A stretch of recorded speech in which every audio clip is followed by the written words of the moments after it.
আমি আজকে রাধা অষ্টমীর মাহাত্ম্য নিয়ে একটু ছোট্ট করে তোমাদের সাথে আলোচনা করব। একদমই পুচকি হবে ভিডিওটা।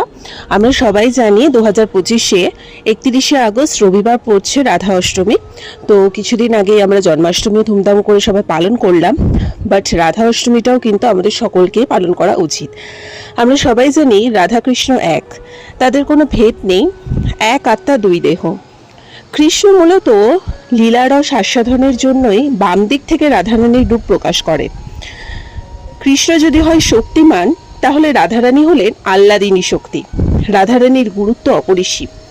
রাধারানীর ব্রত করলে কোটি ব্রহ্মহত্যার পাপ নষ্ট হয়ে যায়। একবার রাধারানীর ব্রত পালন করলে 1,00,000 একাদশীর ফল পাওয়া যায়।